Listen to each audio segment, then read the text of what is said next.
Yeah. And she has to go to get your, they had a motion. And What is your question?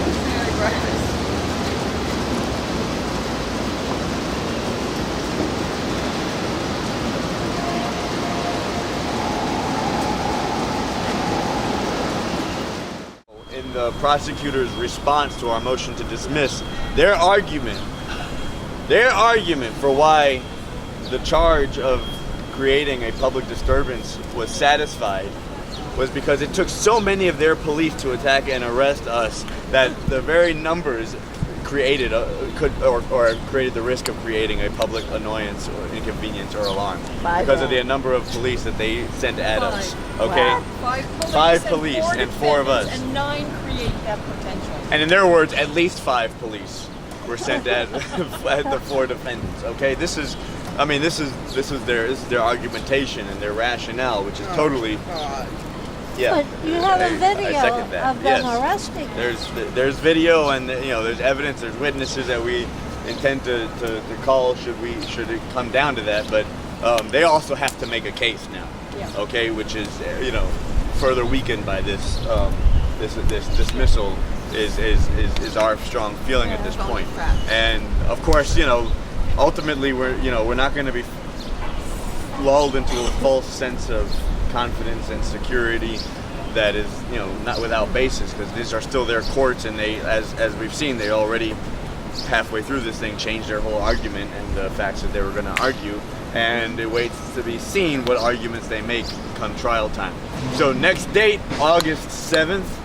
Okay, there's a little bit of a wild card involved because it could end up actually going that day to trial. It could also end up that there are not enough courtrooms available to handle all the trials that day.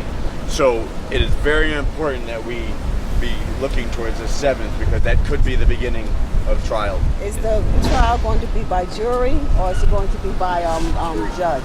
Good question. So the charges are now 2 Class A misdemeanors, which do not have the potential to be reduced to Class B misdemeanors.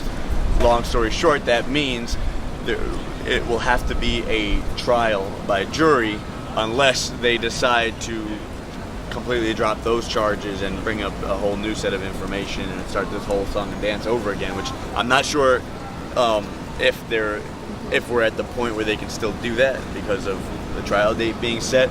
But as of right now, jury trial is the only possible outcome other than a dismissal or some other kind of moves from the prosecutor. Because the disorderly conduct, which is a violation, was dismissed today, there's no chance of them dropping the heavier charges in order to force what they call a bench trial, which is where we're tried by a judge. And so we will have a jury. Okay. Let me just understand that, because I came in a little Sure, late. sure. You were moving today to dismiss all the charges, correct? So specifically, there was a motion to dismiss the disorderly conduct charge. And for people who've been following this case, the initial set of charges were kind of all over the place. Everybody had a different set of charges with several misdemeanors and disorderly conduct charges. And then halfway through this whole process, the district attorney decided to file what they call superseding information, where they changed the facts of the case that they're arguing, and they changed all the charges that they were charging us with. And so our previous motions to dismiss no longer applied to the superseding information. So new motions to dismiss were filed against the superseding information, of which was ruled on today and granted for dismissal of the disorderly conduct. There's not a motion to dismiss the obstruction of governmental administration and the resisting arrest, because of the fact that a big part of the basis to, at this stage in the process of a case, to have them dismissed is whether or not what's being charged and alleged to have happened makes out what is legally prohibited, not whether or not what they're saying is actually true. At this stage, that is not what's at question.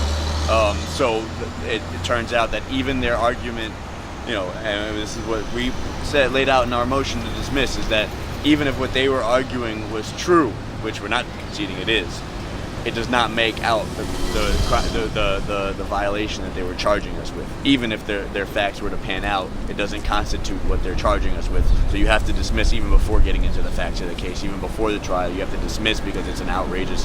It has no logic to it. It doesn't even fit their own law about what's supposed to be prohibited. And our motion to dismiss that on that basis was granted. If they dismiss the charge of disorderly conduct, then how can they claim you were resisting arrest? Because that would be... Great question. It wouldn't have been an arrest. Great question.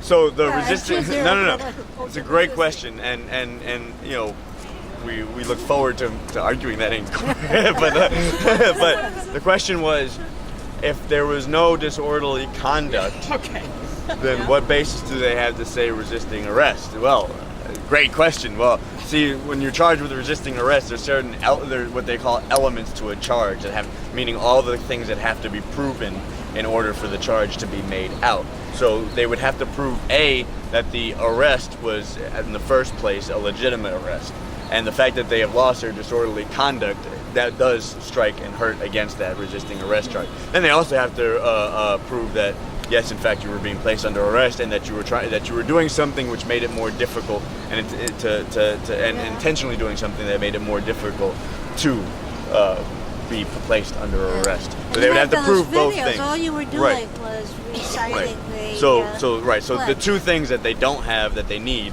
is proof that we were actually doing something to intentionally make it difficult that we were resisting arrest, and then the idea that the arrest was justifiable in the first place. Did you read the judge's decision? I've not gotten the judge's decision. Okay, but this is the judge's decision that just came out. The judge's decision, yeah. And I think there's some important things here. I haven't read the whole thing, but a couple of phrases. And this was off of the motion that David Rankin, the lawyer who's talking to people, put in. And they accepted his argument. And here, the court agrees with the defendants that the superseding information lacks any indication that the defendants intentionally caused a public inconvenience, annoyance, or alarm, or that they recklessly created a risk of public harm. In fact, the superseding information lacks any indication whatsoever that there were even any members of the public present at the location and at the time of the defendant's alleged actions.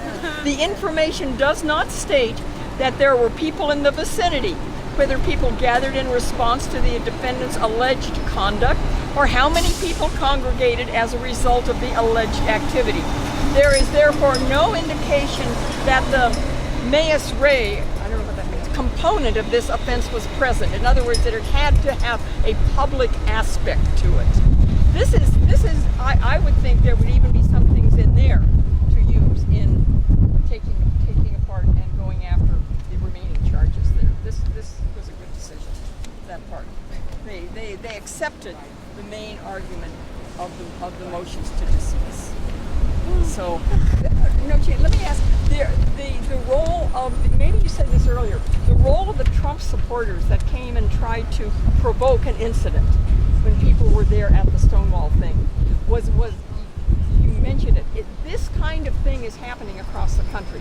The role of the brown shirts in the street, the Nazis in the streets, the provocateurs.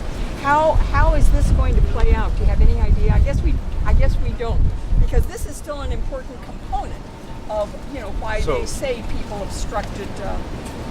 So there's that I don't believe is affected by this decision, because the facts of the case, first of all, the factual basis that's claimed, and which includes the language about the man known to the DA's office,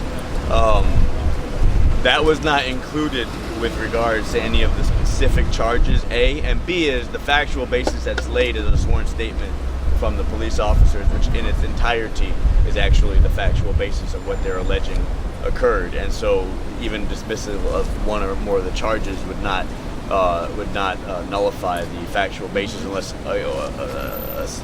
in the case of superseding information, in which they rewrite it anyway. But I also the scope of the disorderly conduct charge had to do with the specific subsection we were being charged with was failure to disperse and refusing, a lawful order to disperse. And It's public incident. right. And so, in order to make out that charge, several things would have to have been proven if they were made out in their argument in the first place. First of all, they would have had to have proven that they in fact made a order to disperse, and they would have had to prove that order was lawful. They would have to prove that order had been received and heard, and that it was refused and intentionally, disobeyed. And then they would have to prove that doing so either created the risk of public annoyance, inconvenience, or alarm. And the scope of the decision has to do with ruling out that even under in the best light to the prosecutors, if the facts were to bear themselves out, it would still not be able to make out the what's charged in the statute. This Sunday is the Pride Parade where Refuse Fascism is going to be having a whole contingent. I encourage everybody to join in and be part of that and be part of getting ready for July 15th, National Day. Trump, Pence must go.